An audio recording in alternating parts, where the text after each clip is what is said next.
আমি বরাবরই একটু কম কথা বলতেই ভালোবাসি। সেইজন্য স্কুলে আমার প্রিয় বান্ধবী বলতে কেউ ছিল না। সবার সঙ্গে টুকটাক কথা বলি। আমি আমার মতো একাই থাকি। যে বেঞ্চে যখন জায়গা পাই তখন সেখানে বসি। কেউ আমাকে কিছু জিজ্ঞেস করলে হুঁ হ্যাঁ উত্তর দিই। এই জন্য আমার প্রিয় বন্ধু বলে কেউ নেই। ঠিক সেই রকম ভাবে যখন কলেজে ভর্তি হলাম তখনও আমি একাই থাকি।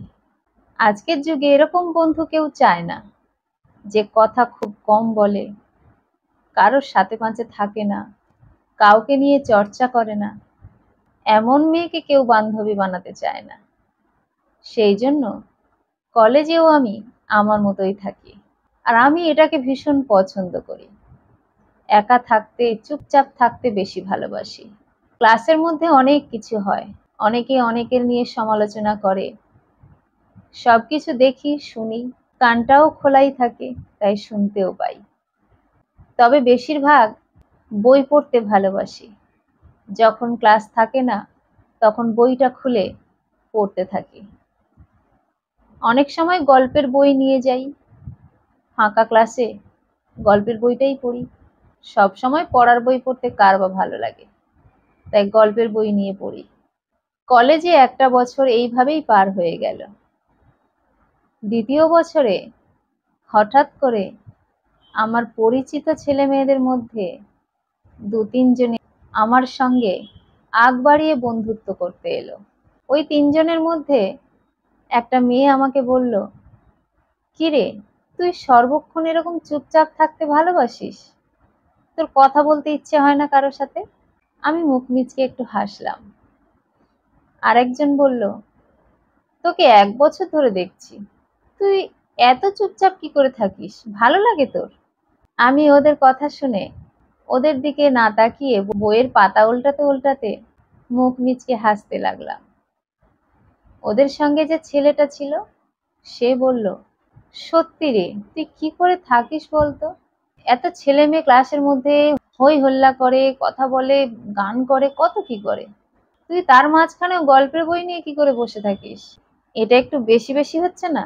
আমি তখন বইয়ের দিকে তাকিয়েই বললাম, আমি এরকম থাকতে ভালোবাসি, তাতে কি তোদের কোনো সমস্যা হয়? ওরা তখন বলল, না, সমস্যা কেন হবে? আসলে এই ক্লাসের মধ্যে একজনকে সবসময় যদি এরকম বইয়ের মধ্যে মুখ গুঁজে থাকতে দেখি ভালো লাগে? তো টিচাররাও বলা কওয়া করে যে ওই মেয়েটা এত সুন্দর করে কি করে কলেজে এসেও পড়াশোনা করে। কলেজে এসে তো সব ছেলে মেয়েরাই একটু বেটো মেরে যায়, তুই কি করে এখন এরকম আছিস বলতো? আমি বললাম, যত মিশবো তত বেশি কথা বলবো, আর যত কথা বলবো তত সমস্যা বাড়বে, তার থেকে চুপচাপ থাকাটাই ভালো। তারা বলল, সেটা তো ঠিকই আছে, কিন্তু তাই বলে তুই এইভাবে একা একা থাকিস, এটা দেখতেও আমাদের ভালো লাগে না, তাই তোর সঙ্গে আমরা বন্ধুত্ব করতে এলাম। আমি মনে মনে ভাবলাম, এরা আগ বাড়িয়ে 1 বছর পর আমার সঙ্গে বন্ধুত্ব করতে এলো, এতে আমার একটু সন্দেহ হচ্ছে। আমি কিছু বললাম না। আমি বললাম, বেশ তো, কথা বলবি আমার সঙ্গে, আসবি, আমিও কথা বলবো, অসুবিধা নেই। তারপর একদিন ওরা তিনজনেই টিফিন বক্স নিয়ে আমার কাছে এলো। আমাকে বলল, কিরে, তুই টিফিন করবি না? আমি বললাম, না, আমি কিছু টিফিন করব না, আমি টিফিন আনি না, আমি খেয়ে আসি তো, ওই জন্য আমার খিদে আর পায় না। ওদের তিনজনের মধ্যে একজন আমাকে খাবার এগিয়ে দিল। আমি বললাম, না রে, আমি খাবো না, আমার খিদে নেই, আমি খেয়ে আসি বাড়ি থেকে গরম ভাত, তাই জন্য আমার টিফিন খেতে লাগে না। ওরা বলল, তুই কি ভাবিস আমরা খেয়ে আসি না? এতটা সময় কলেজে থাকি, খিদে পায় না এটা বললে বিশ্বাস করব? তুই নে। ওরা জোর করতে একটু করে নিলাম, কিন্তু এরকম করে প্রায় 1 সপ্তাহ কেটে গেল। আমার খুব খারাপ লাগে যে ওরা টিফিন খেতে আমাকে বাধ্য করে। আমি তো ভিতরের কথা ওদেরকে বলতে পারবো না। আমার বাবার আমাকে টিফিন খাওয়ার পয়সা দেবার মতো ক্ষমতা নেই। টিফিন করে দেওয়া তো দূরের কথা, বাড়িতে এমন কিছুই থাকে না যেটা দিয়ে মা টিফিন আমাকে বানিয়ে দেবে। শুধু দুবেলা দুমুঠো ভাত খেতে পারছি, এটাই আমাদের কাছে অনেক বড় ব্যাপার। কিন্তু এরপরেও আর 1 সপ্তাহ কেটে যায়। ওরা 3 জন আবার আসে। আবারও একইভাবে ওরা খাবার দিতে চায়। আমি তখন জোরালোভাবে বললাম, না রে, আমি খাবো না, আমার খেতে ভালো লাগছে না।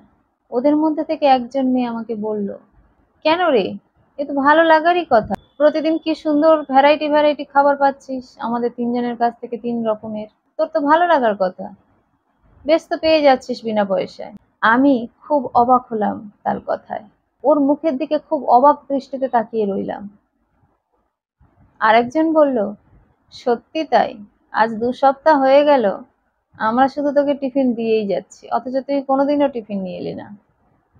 তোর একদিন মনে হয় না যে আমিও নিয়ে যাই, ওদের সঙ্গে ভাগ করে খাই? আমি তখন তার মুখের দিকেও চুপচাপ তাকিয়ে রইলাম। তারপর ওদের সঙ্গে যে ছেলেটা আছে সে বলল, দেখছিস কি তুই, কিছু বল, এতদিন ধরে তো খাচ্ছিস আমাদের থেকে, তোর একদিন কি মনে হয় না যে আমাদের খাওয়াস? আমি তখন মুখ মিচকে হেসে নিজের বইয়ের দিকে তাকিয়ে বললাম, কেন আমার বন্ধু নেই জানিস তো? ঠিক এই কারণে। কেন আমি এত চুপচাপ থাকি, কেন আমি কারোর সাথে কথা বলতে চাই না, কেন জানিস তো? ঠিক এই কারণে। আমি তোদের কাউকে ডাকিনি কোনোদিনও, তোরা যেচেই এসেছিস আমার কাছে বন্ধুত্ব পাতাতে, যেচেই এসে আমার সঙ্গে বন্ধুত্বের সম্পর্ক তৈরি করলি, করে নিজেরাই আমার সঙ্গে টিফিন ভাগাভাগি করে খাচ্ছিস, অথচ 2 সপ্তাহ যেতে না যেতেই কেমন করে তুলনা দিচ্ছিস? এটা কখনো বন্ধুত্বের নমুনা নয়। বন্ধুত্ব কখনো এমন হয় না। আজকের যুগে ভালো বন্ধু পাওয়াটা বিশাল ব্যাপার। আমি কারোর মধ্যে সেটা দেখতে পাইনি বলে কারোর সঙ্গে বন্ধুত্ব করিনি। আমি সেই জন্যই একা থাকতেই ভালোবাসি। আর একটা কথা, আমি তোদের কি খাওয়াবো? আমার তো নিজেরই খাওয়া জোটে না। আমি কেন টিফিন আনি না জানিস তো? আমার বাবার সে ক্ষমতাটুকু নেই যে আমাকে টিফিন খাওয়ার পয়সা দেবে। আর আমাদের বাড়িতে টিফিন বানিয়ে দেওয়ার মতো এমন কোনো জিনিসই থাকে না যেটা দিয়ে মা আমাকে টিফিন বানিয়ে দেবে। আর তোদের কাছে আমি বলি না রোজ যে আমি গরম ভাত খেয়ে আসি, তাই আমার খিদে থাকে না? এ সমস্ত কথাই মিথ্যে। গরম ভাত কালে ভদ্রে এক আধবার জোটে, নইলে এটা ওটা খেয়ে চলে আসতে হয়। কারণ আমাদের বাড়িতে হাঁড়িই চড়ে না প্রায় দিন, প্রায় সময় আমাকে না খেয়েই চলে আসতে হয়। টিফিন খাওয়ার যে ইচ্ছে হয় না, খিদে পায় না, এটা নয়।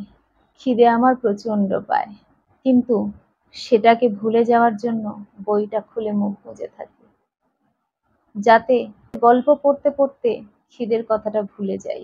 ওরা 3 জন স্তম্ভিত হয়ে আমার মুখের দিকে তাকিয়ে রইল। বলল, সে কি রে, তোর এইরকম অবস্থা? আমরা তো এটা বুঝতে পারিনি তোকে দেখে। তোর মুখের দিকে তাকিয়ে কখনো মনে হয়নি যে তুই খিদেতে কষ্ট পাচ্ছিস। কিভাবে তুই থাকিস? আমরা তোকে কত ছোট বড় কথা বলে বসলাম, আমাদের তুই পারলে ক্ষমা করে দে।